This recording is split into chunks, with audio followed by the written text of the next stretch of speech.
Hello everyone, आज मैं revision कर रही हूँ principle of inheritance and variation. यहाँ पे बोला गया है कि एलिफेंट क्यों बर्थ देता है ओनली बेबी एलिफेंट को ही, क्यों नहीं कोई अदर मतलब कि बेबी को बर्थ देता है। एंड फिर बोला गया है कि मैंगो सीड क्यों ओनली मैंगो प्लांट ही बनाता है, कोई और प्लांट क्यों नहीं बनाता है। एंड फिर यहाँ पे पूछा गया है कि क्या ऑफ स्प्रिंग आइडेंटिकल हो सकता है अपने पेरेंट्स से, तो इसका आंसर होगा नहीं, क्योंकि कुछ ना कुछ डिफरेंस तो करेगा ही अपने पेरेंट्स से प्रोजेनी। एंड फिर यहाँ पे लिखा गया है कि सिबलिंग कुछ टाइम जो देखते हैं, मतलब कि कुछ सिबलिंग को देखते हैं कि वो एग्जैक्ट सिमिलर कॉपी रहते हैं एक दूसरे के, एंड कुछ सिबलिंग जो रहते हैं वो डिफरेंट रहते हैं। तो यहाँ पे बोला गया है कि ये क्वेश्चन एंड इससे और रिलेटेड क्वेश्चन जो रहता है वो डील करता है ब्रांच ऑफ बायोलॉजी जिसको कि बोलते हैं जेनेटिक्स। जेनेटिक्स डील करता है इनहेरिटेंस को एज वेल एज वेरिएशन को भी। इनहेरिटेंस का सिंपल मीनिंग ये होता है कि ये एक टाइप का प्रोसेस होता है जिसमें कि कैरेक्टर पास करता है parents to progeny. And inheritance ही जो होता है ये बेसिस होता है हेरिडिटी का। वेरिएशन की वजह से प्रोजेनी डिफर करता है अपने पेरेंट्स से। ह्यूमन को 8000 एंड 1000 BC पहले से ही पता था कि वेरिएशन जो है ये छुपा हुआ है सेक्सुअल रिप्रोडक्शन में। एंड इस चीज़ को मतलब कि बताया गया कैसे, वेरिएशन नेचुरली प्रेजेंट रहता है वाइल्ड पॉपुलेशन में, जैसे कि प्लांट हो गया, एनिमल्स हो गया, तो ये सब में पहले से ही वेरिएशन प्रेजेंट रहता है। अब जो अच्छा वाला प्रॉपर्टी रहता है, जैसे कि यहाँ पे बोला गया है कि इनके द्वारा सिलेक्ट कर लिया जाता है। तो जैसे देखो यहाँ पे साहिवाल काऊ का एग्जांपल दिया गया है, तो ये दो वाइल्ड काऊ को चूज़ कर लेते हैं जो कि एक मिल्क अच्छा देता है एंड एक का जो बॉडी स्ट्रेंथ है वो काफ़ी ज़्यादा अच्छा है, एंड दोनों को क्रॉस करवाते हैं तो यहाँ पे साहिवाल काऊ मिलता है जो कि इंडियन होता है। एंड ये साहिवाल काऊ का प्रॉपर्टी ये होता है, ये स्ट्रेंथ भी इसका ज़्यादा अच्छा है एंड ये मिल्क भी ज़्यादा प्रोड्यूस करता है, तो दोनों कैरेक्टरिस्टिक इसमें आ गया। तो वही यहाँ पे बोला गया है कि कोई भी डिजायर कैरेक्टर जो हमें चाहिए वो दोनों प्रॉपर्टी वाला एनिमल्स को हम चूज़ करते हैं, फिर उसको क्रॉस करवा देते हैं, उससे हमें जो ब्रीड चाहिए वो मिल जाता है। तो यहाँ पे वही बोला गया है कि हम अच्छा से जानते हैं कि इंडियन ब्रीड्स है साहिवाल काऊ जो कि पंजाब में है। तो वही यहाँ पे बोला गया कि हमारे जो एंसेस्टर थे वो जानते थे इनहेरिटेंस एंड वेरिएशन के बारे में, बट साइंटिफिक आइडिया जो हमारे एंसेस्टर के पास था वो बहुत ही कम था। नेक्स्ट है मेंडल लॉ ऑफ इनहेरिटेंस। यहाँ पे लिखा गया कि was during mid 19th century, मतलब कि पास्ट के टाइम में भी इनहेरिटेंस को समझा जा रहा था, बट ग्रिगोर मेंडल जो थे ये कंडक्ट किए हाइब्रिडाइजेशन एक्सपेरिमेंट गार्डन पी पे 1856 से लेके 1863 तक, मतलब कि ये एक्सपेरिमेंट 7 ईयर्स तक चला एंड प्रपोज किए लॉ ऑफ इनहेरिटेंस। एंड फिर यहाँ पे बोला गया कि मेंडल के टाइम में फर्स्ट टाइम बायोलॉजी में यूज़ किया गया था statistical analysis and mathematical logic. And Mendel जो एक्सपेरिमेंट किए थे इनके पास लार्ज सैम्पलिंग साइज था। लार्ज सैम्पल साइज होने की वजह से जो इनका डाटा आता था, मतलब कि जो रिजल्ट आता था वो ट्रस्टेबल रिजल्ट आता था। एंड ये अपने रिजल्ट को कंफर्म करने के लिए बहुत सारा जनरेशन्स तक उसको क्रॉस करवाते रहते थे, जिससे कि प्रूफ मिल जाता था कि हाँ जो वो रूल ऑफ इनहेरिटेंस के बारे में बताए हैं, सोचे हैं, वो सही है। फिर मेंडल के द्वारा इन्वेस्टिगेट किया गया कैरेक्टर को गार्डन पी प्लांट में, एंड ये 2 अपोजिट ट्रेट को देखे, जैसे कि कोई प्लांट है टॉल और ड्वार्फ प्लांट्स है एंड कोई प्लांट सेम है तो उसमें येलो और ग्रीन सीड है, मतलब कि सीड में 2 अपोजिट ट्रेट्स है। एंड यही जो 2 अपोजिंग ट्रेट्स जो लिए थे यही इनके एक्सपेरिमेंट का जो था वो बेसिक फ्रेमवर्क सेट करता था। इनहेरिटेंस ऑफ लॉ मेंडल के द्वारा दिया गया, फिर बाद में इसको और एक्सपांड किया गया अदर साइंटिस्ट के द्वारा।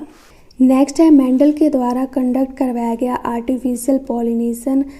आर्टिफिशियल पॉलिनेशन का मतलब सिंपल होता है क्रॉस पॉलिनेशन, बट यहाँ पे ह्यूमन इन्वॉल्व था इसलिए इसको आर्टिफिशियल पॉलिनेशन बोला गया है। मेंडल यूज़ किए थे true breeding P lines. True breeding P lines का सिंपल मीनिंग होता है कि ये होमोजाइगस होगा।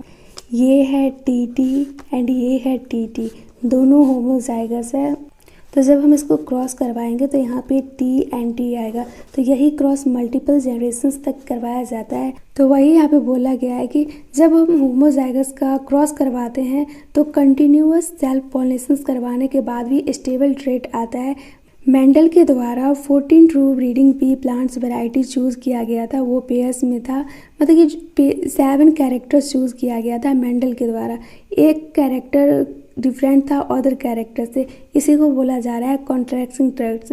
तो कॉन्ट्रैक्टिंग ट्रेट्स में यहाँ पे एग्जांपल दिया गया कि कौन सा आएगा कॉन्ट्रैक्टिंग ट्रेट्स में, जैसे कि सीड का एग्जांपल है तो सीड स्मूथ होता है, रिंकल होता है, मतलब कि सीड राउंड भी होता है एंड रिंकल भी होता है। तो ये एक दूसरे का कॉन्ट्रैक्शन ट्रेट हो गया। एंड फिर कलर देखे सीड में तो एक येलो होता है एंड एक ग्रीन होता है। एंड फिर पोड का कलर देखे तो ग्रीन होता है एंड एक येलो होता है। तो ग्रीन वाला डोमिनेंट ट्रेट होता है एंड येलो वाला रिसेसिव ट्रेट होता है। फिर प्लांट देखे तो टॉल होता है एंड ड्वार्फ होता है, तो टॉल डोमिनेंट होता है एंड ड्वार्फ रिसेसिव होता है। तो इसी को बोला गया कॉन्ट्रैक्शन ट्रेट एंड इसका फिगर भी दिया गया है 4.1 में। तो यहाँ पे टोटल 7 पेयर्स का फिगर दिया गया है एंड एक दूसरे का कॉन्ट्रैक्शन ट्रेट भी बताया गया है, जैसे कि ये टॉल है तो ये ड्वार्फ है। नेक्स्ट है contraction traits study by Mendel in pea. तो यहाँ पे 7 कैरेक्टर्स लिया गया है। स्टेम हाइट है, फ्लावर कलर है, फ्लावर पोजीशन है, पोड शेप है, पोड कलर है, सीड शेप है, सीड कलर है। एंड यहाँ पे कॉन्ट्रैक्शन ट्रेट लिया गया है। स्टेम हाइट टॉल ड्वार्फ है, फ्लावर कलर वायलेट वाइट है, flower position axial and terminal है, pod shape inflated and constricted है, pod colour green and yellow है, seed shape round and wrinkle है and seed colour yellow and green है।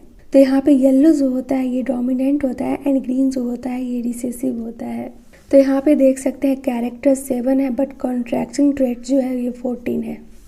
1 2 3 4 5 6 7 8 9 10 11 12 13 14। Next है inheritance of one gene. Mendel के द्वारा hybridisation experiment किया गया। इनहेरिटेंस ऑफ वन जीन को स्टडी करने के लिए ये क्रॉस करवाए टॉल प्लांट को ड्वार्फ पी प्लांट के साथ। मतलब कि जब ये क्रॉस करवाए टॉल एंड ड्वार्फ पी को तो इन्हें सीड मिला। तो वो सीड को जब वो ग्रो करवाते हैं तो जो प्लांट जनरेट होता है उसमें फर्स्ट जनरेशन में जितना भी प्लांट रहता है सभी टॉल रहता है। मतलब कि F1 प्रोजेनी जो था, मतलब कि F1 जनरेशन में जो प्रोजेनी था दोनों पेरेंट्स में एक पेरेंट्स के जैसा दिखता था। तो यहाँ पे दिया गया है F1 जनरेशन में जो प्रोजेनी आया वो अपने एक पेरेंट्स का कैरेक्टर लेके आया। मतलब कि हम करवाए थे टॉल एंड ड्वार्फ प्लांट का क्रॉस, तो उसमें F1 जनरेशन में जितना भी प्लांट आया सब टॉल आया। अदर पेरेंट्स का कैरेक्टर दिखाई नहीं दिया F1 जनरेशन में। फिर मेंडल सेल्फ पॉलिनेटेड करवाए। जब वो F1 जनरेशन वाले प्लांट को क्रॉस करवाते हैं, मतलब कि सेल्फ क्रॉस करवाते हैं, तो जो पेरेंट्स F1 जनरेशन में नहीं दिखाए, मतलब कि जो शॉर्ट वाला कैरेक्टर F1 जनरेशन में नहीं दिखाई दिया था वो F2 जनरेशन में दिखाई देता है। एंड फिर यहाँ पे बोला गया है कि टॉल एंड ड्वार्फ जो था वो आइडेंटिकल था अपने पेरेंटल टाइप से, इसमें कोई भी ब्लेंडिंग नहीं था। मतलब कि पेरेंट टॉल थे तो टॉल ही आया, पेरेंट ड्वार्फ है तो ड्वार्फ ही था, मिडिल वाला कैरेक्टर नहीं आया। ये है टॉल प्लांट टीटी एंड ये है ड्वार्फ प्लांट टीटी। ये है मेल मान लो एंड ये है फीमेल। तो जब हम इसको क्रॉस करवाते हैं तो यहाँ पे मिलता है टीटी। मतलब कि F1 जनरेशन में जितना भी प्लांट मिला सब टॉल मिला। एंड जब इसको क्रॉस करवाते हैं टी एंड टी को तो यहाँ पे मिलेगा टी टी, फिर ये मिलेगा टी टी एंड फिर इसको करवाएंगे तो ये होगा टी टी एंड फिर इसको करवाएंगे तो ये होगा टी टी। मतलब कि यहाँ पे F2 जनरेशन्स में ड्वार्फ प्लांट भी मिल गया। तो देख सकते हैं ये जो प्रोजेनी मिला है ये ड्वार्फ मिला है, मतलब कि पेरेंट्स का जैसा ही ड्वार्फ है। एंड ये टॉल है तो यहाँ पे देख सकते हैं सारा टॉल है, कोई भी बीच वाला कैरेक्टर नहीं आया है।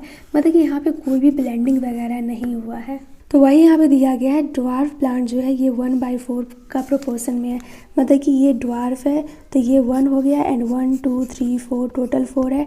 एंड वही टॉल के लिए लिखे तो टॉल में 1 2 3 है तो टॉल के लिए हो जाएगा 3/4। एंड फिर से यहाँ पे रिपीट कर दिया गया है कि F2 जनरेशन में बॉट रेट एक्सप्रेस होता है 3:1 के प्रोपोर्शन में। मतलब कि 3 जो होता है टॉल होता है एंड 1 जो होता है ये ड्वार्फ होता है। एंड इसमें जो कॉन्ट्रैक्शन ट्रेट रहता है कोई भी इसमें ब्लेंडिंग देखने को नहीं मिलता है, ना F1 में ब्लेंडिंग होता है ना F2 स्टेज में ब्लेंडिंग होता है। ये है steps in making a cross in P. तो यहाँ पे देख सकते हैं ये पेटल है, ये स्टिग्मा है, ये वाला एंथर है, ये स्टेमन है एंड ये कार्पेल है। तो ये फ्लावर जो है ये फीमेल को शो कर रहा है एंड ये फ्लावर जो है ये मेल को शो कर रहा है। तो यहाँ पे एंथर को रिमूव किया जा रहा है तो उस प्रोसेस को बोलते हैं इमैस्क्यूलेशन। एंड जब फीमेल के स्टिग्मा पे पॉलन ग्रेन को पुट किया जाता है तो पॉलिनेशन हो जाता है। एंड जब पॉलिनेशन वगैरह होगा तो सीड वगैरह का फॉर्मेशन होगा। एंड जब उस सीड को ग्रो करवाया जाता है तो यहाँ पे देख सकते हैं जितना भी फ्लावर आया है सब डोमिनेंट वाला आया है। मतलब कि जो वायलेट कलर का रहता है वो डोमिनेंट रहता है, जो वाइट कलर का रहता है वो रिसेसिव रहता है। जैसे कि टॉल एंड ड्वार्फ को जब हम क्रॉस करवाए थे तो F1 जनरेशन्स में ओनली टॉल प्लांट आया था। तो यहाँ पे भी वही रिपीट हुआ है, डोमिनेंट वाला F1 जनरेशन्स में शो कर रहा है एंड रिसेसिव वाला F2 जनरेशन में शो करेगा।